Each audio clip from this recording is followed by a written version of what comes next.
Um, Hi everyone, it's Ricky Spencer and welcome to another of our series for Voices, Sociology of Media.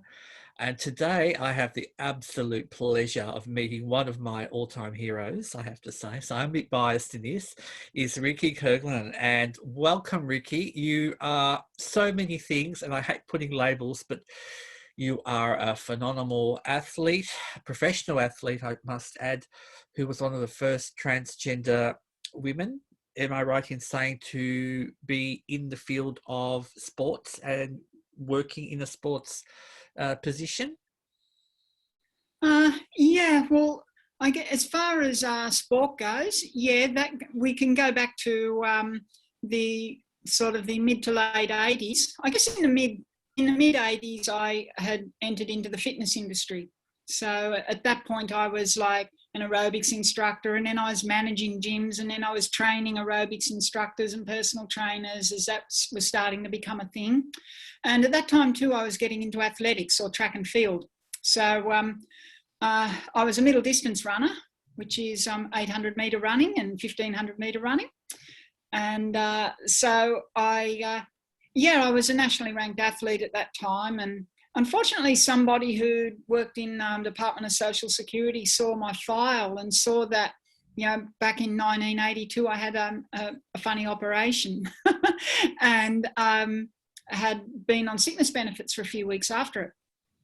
And of course, that was very juicy stuff back then. And so this person couldn't help themselves and spread it around. And it found its way into athletics and found its way into the media. And that created, somewhat of a disturbance. And it was a big hit with the media, as you might imagine back then.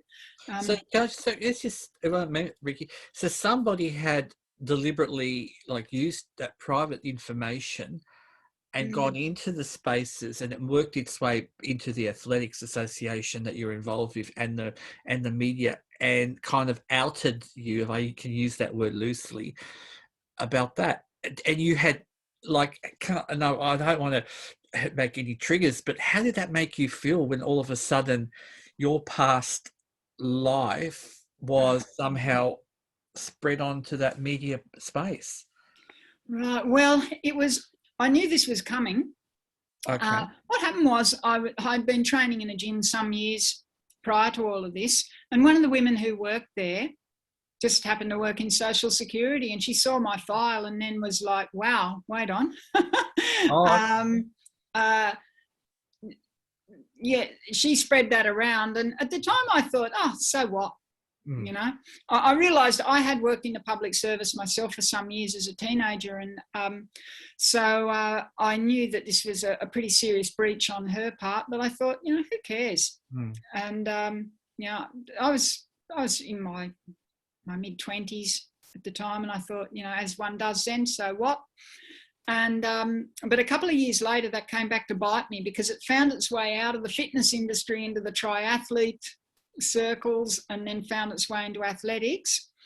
And it began with my sister actually alerted me to a little piece on the front page of the Sydney Morning Herald in October 1991 that said that there was somebody who'd had a sex change, was competing or participating in women's athletics in Sydney, and that person was not named.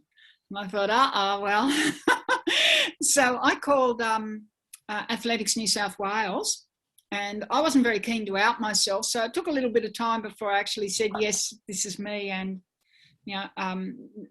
this is my interest. And they asked me to go into their office, and I did. And when I went in there, they were effusive in their apologies that this had got out of their office and into the media, and also said, well, athletics is a sport for everyone, and there's a place for you in this sport.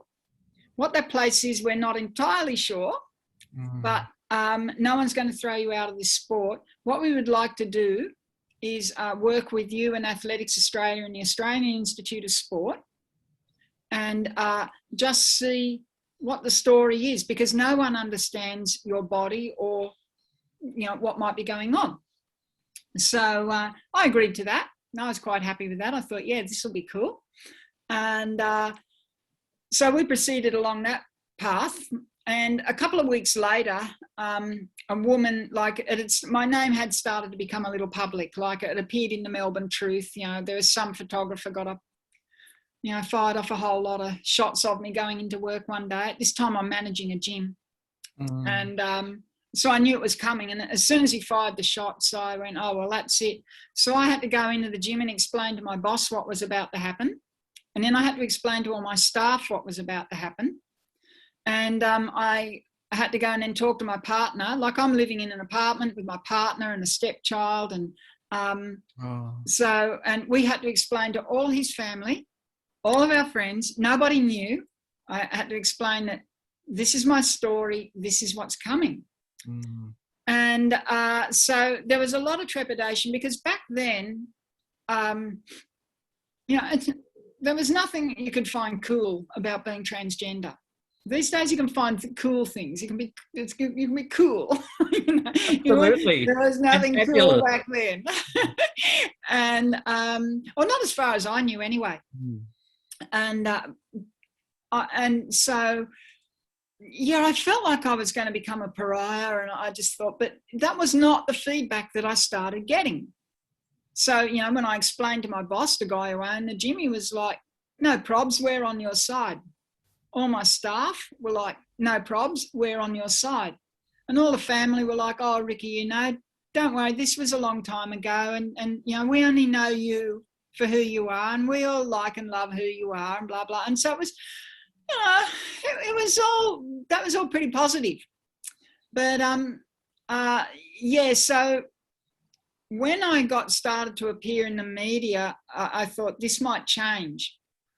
And so I go down the athletics track on Saturday, the last day of November 1991, and there's a media scrum waiting for me. And so they took all these photographs, and we've seen these on the front pages of paper and that, around the place. You can find these images on me. And Channel 7 News were there, and there was this nasty woman who'd brought them along.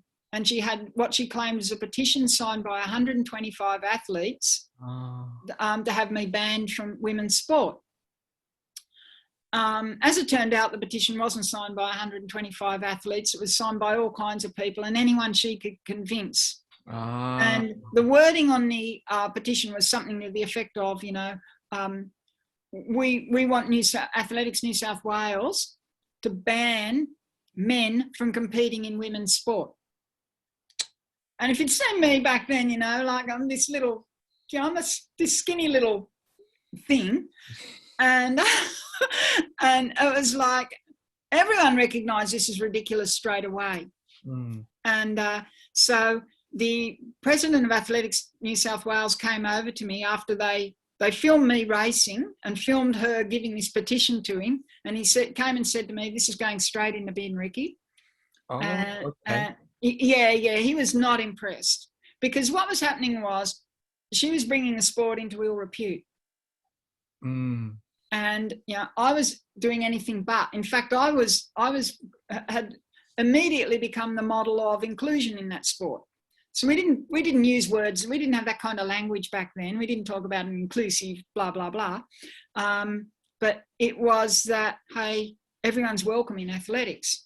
Because athletics, we had a lot of gay guys and a lot of gay women, running around in the sport at that time. And so, they were pretty anxious to not, take on that mantle of being an exclusive organisation.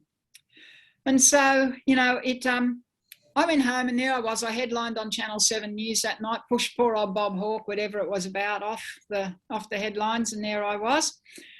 And next morning, we would all meet in Centennial Park in Sydney, and that's where all the runners would go, and our running squad would meet there, and we do a 25k run every Sunday.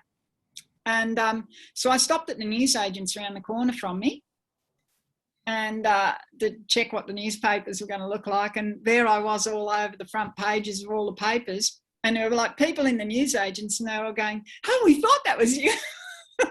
And they were all kind of like pretty cool about it. And I'm like, whoa, and I got in my car and drove off into the Centennial Park. We had our run. Then we were all meeting at Bondi Bondi Beach for brunch.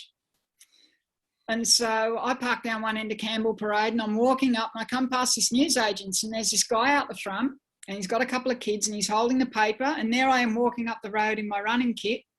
And he's looking at me on the front page and looking at me walking up the street, and he holds up the paper and he said, "This is you." And I could get you the copy of the paper if you like, but there's this big picture of me crouched down and with Sydney sex change athlete written underneath it.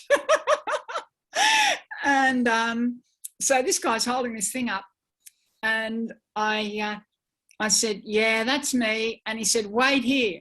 And he shoved the paper in my hand and ran back in the newsagents and comes out with a pen, a felt tip pen, and says, "Sign this." And I'm like, "You're joking." He said, no, put your autograph on it.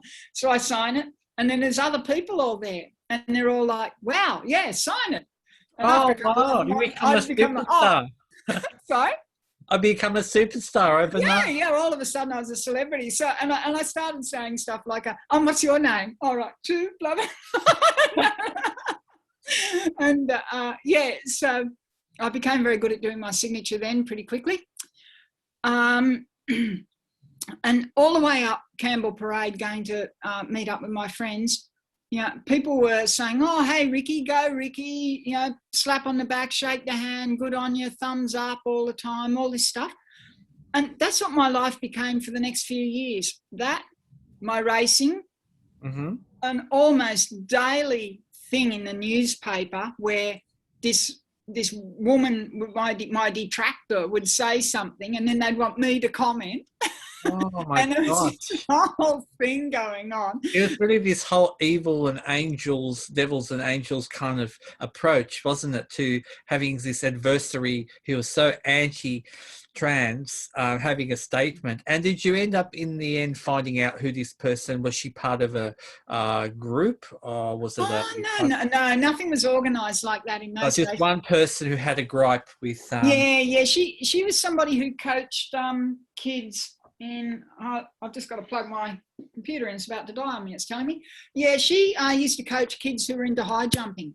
Oh, okay. Yeah, that didn't stop her claiming to be an 800-metre runner who refused to compete anymore because she wouldn't compete against me.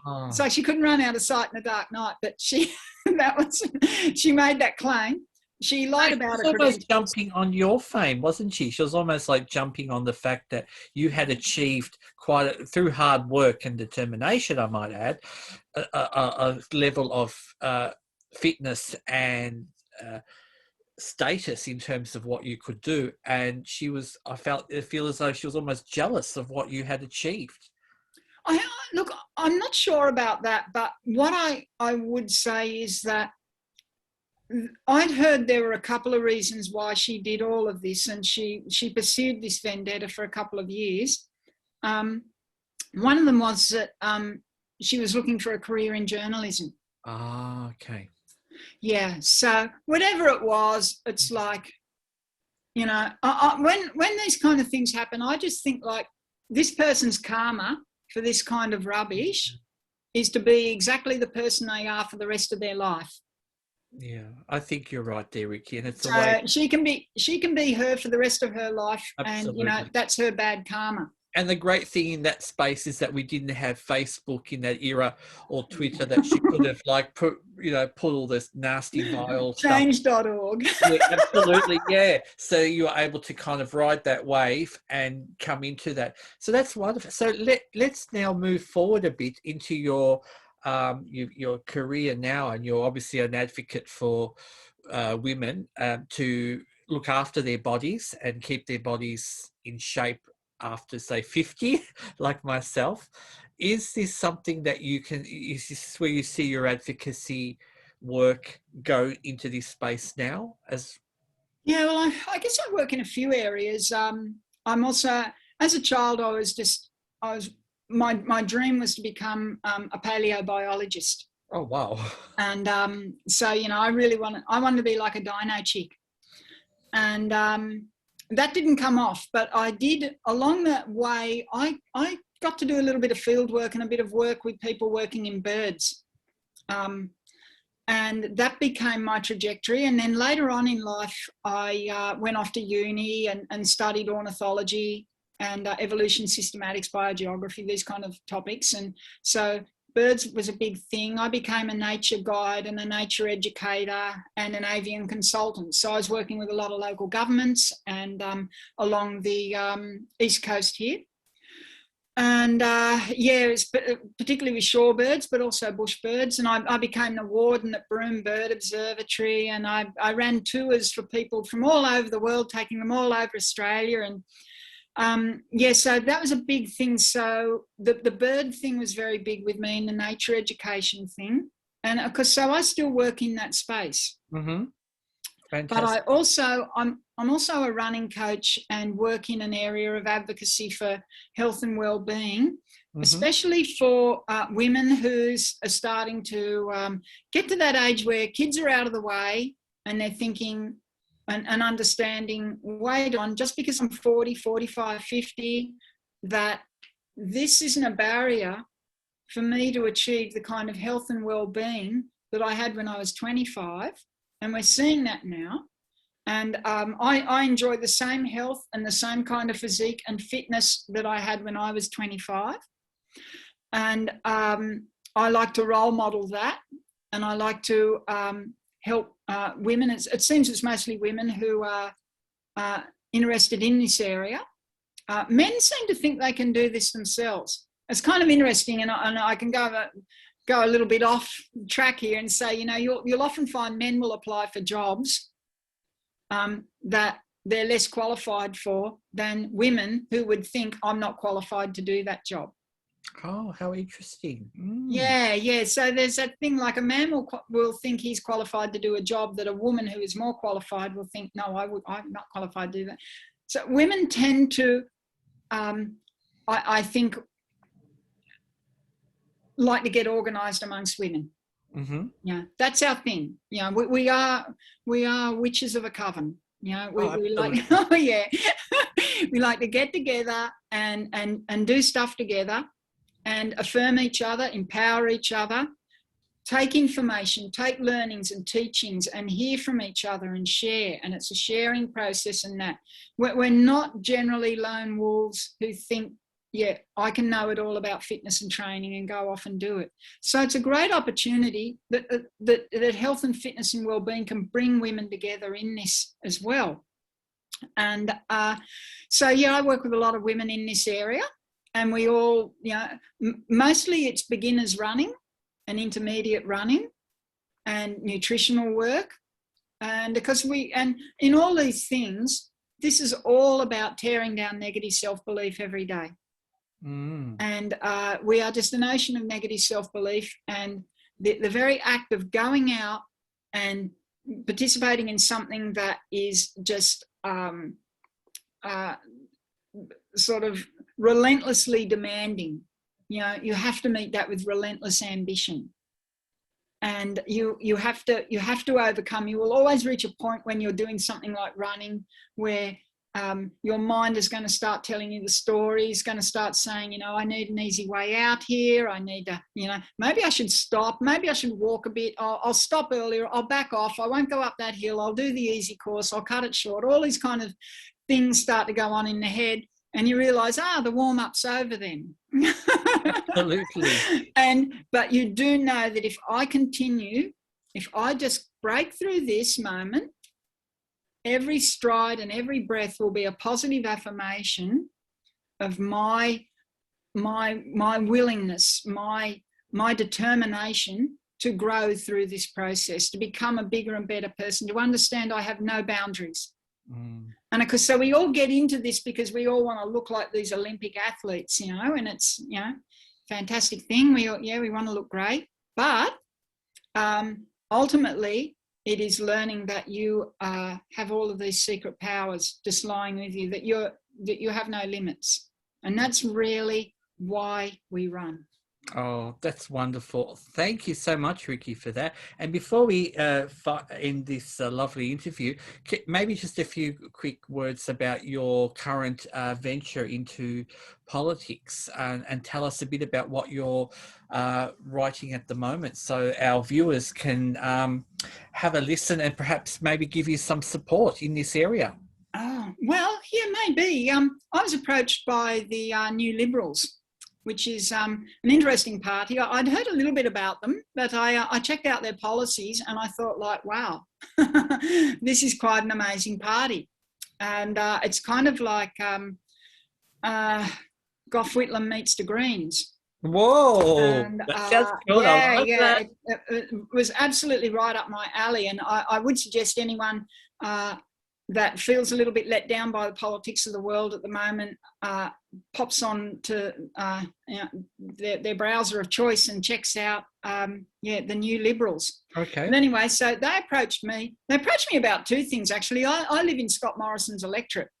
So they kind of like the idea of a fairly famous transgender woman standing against Morrison. And I said, like, guys, no way. I freak out if someone posts an ugly picture of me on social media. I mean, I'm a fragile little snowflake, and I don't like nasty thing. I can't be someone who, goes to that level. Yeah. I can't work in that space because I can't.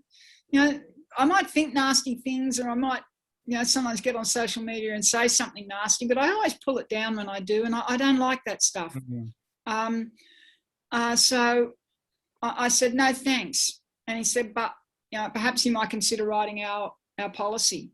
I said, well, okay, as long as it can be the absolute gold standard, best there ever was policy. Joe Biden would look at it and go, damn, I don't have this policy. Now, I wanted it to be the best policy there possibly could be. And that's what I'm working on creating. And it's called the LGBTQ plus inclusion policy, or equity policy, sorry. And it goes right into multiple areas, all the areas that are touched upon in our lives. And there may be that somehow I might communicate with you maybe each topic or heading or section of the policy. Mm-hmm. And people might be able to maybe offer some ideas or thoughts. So input's really welcome on this, because this is something where there's such a variety of experiences. That's wonderful, Ricki. Can I ask at this point, where can people get in touch with you if they want to support this and send some ideas to help you with your journey on this? Can I get in touch with you on email or a website or... I reckon the easiest thing is just pop onto my Facebook page and send me a message. Okay, well, that's wonderful. So we'll pop up your details later. With all viewers, you'll be able to see that and make contact with Ricki. She's been a wonderful person to speak with, Ricki. I've enjoyed every minute of it. Thank you so much for sharing your precious time. I know you are a very busy woman of many commitments, so thank you for sharing your story. It's been a wonderful pleasure. Oh, thank you so much for having me. And I hope that your viewers and listeners get something out of this.